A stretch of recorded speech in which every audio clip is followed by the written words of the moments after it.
Você tem medo de falar com as outras pessoas? Seja começar uma conversa, falar em público, fazer uma apresentação no trabalho, na faculdade, ou quem sabe falar um idioma que não é o seu principal idioma, um idioma estrangeiro, vamos dizer, falar inglês. Se você tem medo de se comunicar, nós vamos entender agora por que isso acontece e te passar algumas técnicas infalíveis para você perder de vez esse medo de falar com as outras pessoas.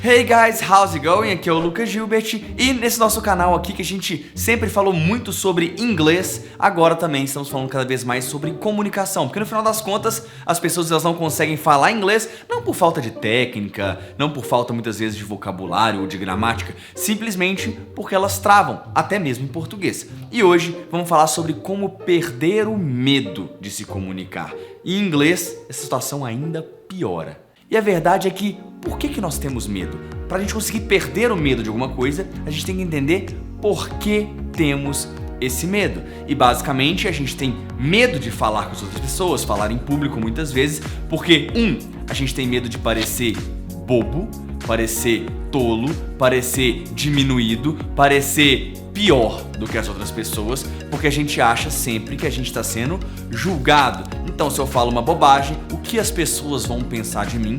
Isso é muito natural. E o outro motivo para termos medo é justamente o medo de não sermos aceitos. Basicamente, a gente falar alguma bobagem, alguma coisa que as pessoas não concordem e que o grupo não nos aceite.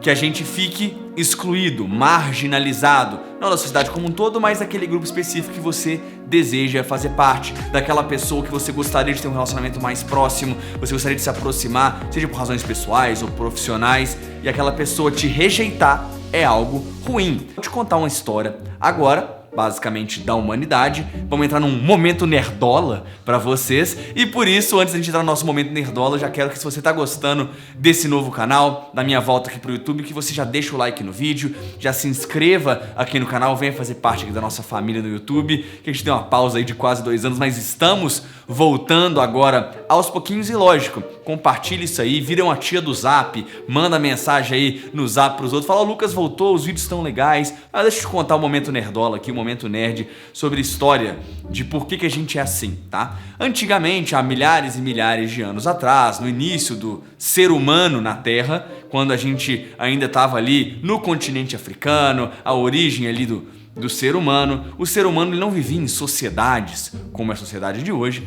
A gente não vivia em aldeias, em casas, em prédios, não tinha hospital, não era assim que funcionava, obviamente. Como é que o ser humano vivia? O ser humano era um ser nômade. O ser humano não sabia plantar, criar animais, esse tipo de coisa. O ser humano, basicamente, ele era um caçador e um coletador. Ele caçava animais e coletava vegetais. E vivia assim. E por que ele era nômade? Porque aquelas coisas acabavam naquele lugar. Então, uma hora ele caçava os animais que estavam ali perto, ele já colhia as plantinhas, não dava tempo de crescer novos frutos e tudo mais. Ele precisava, para não morrer de fome, migrar para outros lugares. Largar mão de ser besta. Esses seres humanos, eles andavam em grupo. Então, eles andavam em grupos pequenos, que variavam ali de 15, 20 pessoas, até 100, cento e poucas pessoas, nunca mais do que isso. E por que eles andavam em grupo? Não sei. Simplesmente por sobrevivência. O ser humano é um ser muito inteligente, apesar que algumas pessoas insistem em não ser. É burro! Mas o ser humano não é um ser que vai ganhar muito ali na força física, né? Então vamos entender basicamente que a gente tá falando de uma época que o ser humano tá andando na savana africana, sem nenhuma proteção, e a gente não vai ganhar muito na mão de um leão, de uma, sei lá, como é que chama? De um leopardo, sei lá, de um elefante, de um hipopótamo. A gente não vai ganhar na mão desses animais. Então a gente precisa estar junto, porque juntos somos mais fortes. E aí que tá, a inteligência, que é o grande trunfo do ser humano, não é a inteligência de QI, é a inteligência do cara saber fazer contas matemáticas. Até porque se você pegar Albert Einstein, jogar ele pra trás no tempo lá, colocar ele lá nessa época que os seres humanos eram nômades na África, e pode dar qualquer livro de física na mão dele, eu tenho certeza certeza que ele não dura 15 minutos na savana. Tentaram me matar. Basicamente, a inteligência do ser humano é a inteligência colaborativa. Então, quando estamos juntos, pensamos juntos, nos complementamos e isso nos fez sobreviver e nos fez nos tornar a espécie dominante no planeta Terra. E o que acontecia quando alguém fazia algo que o grupo não gostava? Na época que éramos nômades. Se falava uma bobagem, se brigava com alguém, se cometia algum tipo de crime, entre aspas, que eles consideravam errado, essa pessoa recebia uma única pena possível na época, que era o exílio. Sai daqui, seu cachorro! O exílio nada mais é do que você não faz parte mais do meu grupo, um abraço, te vira meu irmão. É basicamente isso, só que quando você tá com um tanto de gente, você vai lá, cada hora uma pessoa fica de guarda na hora de dormir, vocês ficam atentos, um ajuda o outro, e quando você tá sozinho, aquilo ali é uma sentença de morte clara, quando a gente fala ali da savana africana. É uma morte bem morrida. Nós, seres humanos, desenvolvemos ali um instinto natural de sermos seres sociais, de querermos ser aceitos em grupos, porque na nossa cabeça, ainda nos nossos instintos, lá no nosso cérebro primitivo, que a gente ainda possui essas características, a gente sempre liga você ser aceito na sociedade com sobrevivência. Se por um acaso a gente não for aceito, a gente não sobrevive, a gente morre. Basicamente. E a primeira técnica para você perder o medo de se comunicar é a técnica do conteúdo. Como assim a técnica do conteúdo? É você dominar o assunto do qual você irá conversar. Seja em português, seja em inglês, seja na vida pessoal, seja no trabalho. Então, se você, por exemplo, vai sair num encontro com o crush, com a crush, você não vai ficar falando das paradas que você não entende, como as pessoas gostam de fazer, principalmente no Twitter. Fica aí falando de vacina, fica aí falando de microbiologia, de política. Ninguém entende nada dessas paradas, velho. Para de falar dessas coisas. Pega um assunto que você domina pra você conseguir conversar. Eu não tô falando só de um encontro amoroso, eu tô falando no trabalho também. Você vai discutir um assunto, cara, estude aquilo, domine aquilo que você vai ter muito mais propriedade pra falar. Aí tem a dica mais valiosa do mundo. Não tenha vergonha de falar eu não sei, eu não entendo. Na verdade é muito mais legal você falar isso do que ficar tentando inventar parecendo que você sabe de tudo. Então se alguém vira pra você e fala, cara, como que tá a reprodução dos mamíferos na Patagônia Argentina durante o verão? Você tem duas opções. Ou você pode falar, não, porque a migração das baleias devido às monções do leste faz com que a água gere um choque térmico para que os patos botem mais ovos.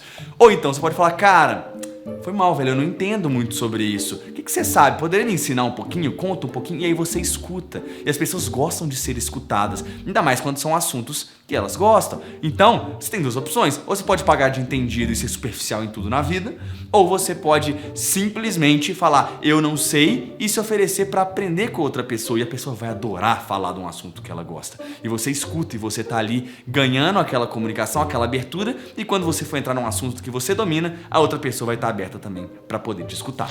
Técnica número 2, eu poderia chamar de técnica do bom senso, porque pelo amor de Deus, poderia muito bem ser um bom senso, mas basicamente é a... Deixa eu dar um nome para essa técnica. Mas basicamente vamos chamá-la de técnica da ambientação. Como assim, Lucas? O que é a técnica da ambientação? É você saber exatamente como está o ambiente à sua volta para saber sobre comunicação. Esse programa aqui tá uma porra. Então, basicamente, comunicar é muito mais ouvir e observar do que falar. Porque na hora que você fala, você sabe que está no momento de fala. E como é que funciona isso? A técnica da ambientação é basicamente você tomar cuidado com o momento de se comunicar. Você tem que entender que existem momentos que você tem que ouvir. E é muito chato quando uma pessoa fica interrompendo e enchendo o saco. E muitas vezes, quando outra pessoa está falando sobre algum assunto, você pode ou complementar ou perguntar. Também não adianta ficar calado e não participar.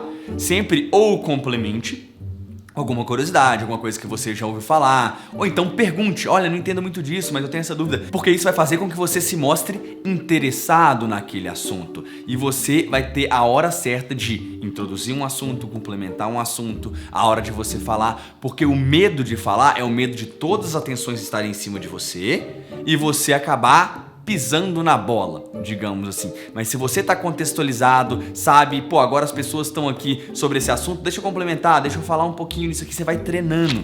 A terceira técnica é a técnica que chamamos de técnica da persona. Como assim, Lucas, técnica da persona?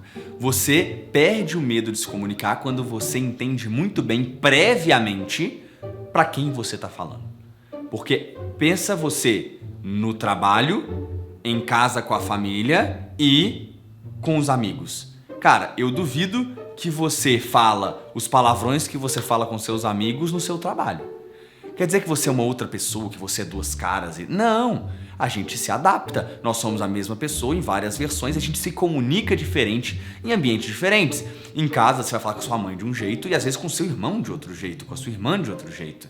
Você vai falar com seu avô, com a sua avó de outro jeito. Saiba exatamente para quem você tá falando, porque você não fala para as pessoas, você fala com as pessoas. Inclusive, se não saiu ainda, vai sair um vídeo só sobre como melhorar o seu vocabulário em apenas 60 dias. Eu vou deixar o card aqui em cima ou então o link aqui na descrição. Se você está vendo esse vídeo muito cedo e ainda não saiu outro vídeo, segura aí que daqui a pouco sai. Ativa o sininho das notificações e quando sair você vai ficar sabendo. Se já saiu, vai estar aqui para você clicar. Então isso é muito importante, você saber para quem você está falando, para você conseguir justamente adaptar. E isso, por que você perde o medo fazendo isso? Porque você fica mais confortável. Você fica com menos medo de falar bobagem. O que nos leva à quarta técnica, que é a técnica da naturalidade. Basicamente, você precisa não parecer um robô. É isso, esse é o objetivo, tá? O objetivo é que você fique confortável. Então como é que você fica natural? Duas formas. Primeiro, você tem que estar confortável. Se você estiver ansioso, estiver com medo de falar, você precisa de arrumar algum jeito de quebrar gelo, de fazer uma piadinha, de fazer as pessoas rirem. Vou te dar um exemplo muito retardado, na verdade. Meu irmão foi o mestre de fazer isso. Quando ele começou a namorar com a noiva dele, meu irmão foi sentar na mesa de jantar pra conhecer o pai da namorada. E ficou aquele clima meio estranho. Era primeiro namorado da filha. Que negócio é esse? Estão querendo aqui minha princesa e tudo mais. E o pai é todo bravo. O pai tem porte de arma, os caras... o negócio é sinistro lá. E meu irmão morrendo de vergonha, meu irmão é um cara mais tímido e tal. E aí ele tá na mesa, tá aquele silêncio, sabe aquele silêncio constrangedor? Um olha pra cara do outro, ninguém vai falar nada. Aí meu irmão, de repente, ele levanta a cabeça assim e fala: pinguim gordo. Como assim? Não entendi. E todo mundo começa a se entreolhar e tipo, o que é isso? Como assim? Foi do nada, um pinguim gordo. E aí pergunta, o que é isso, Vitor? Ele falou, não, é pra quebrar o gelo. Duas palavras, parabéns. E vou resumir com duas palavras. Parabéns.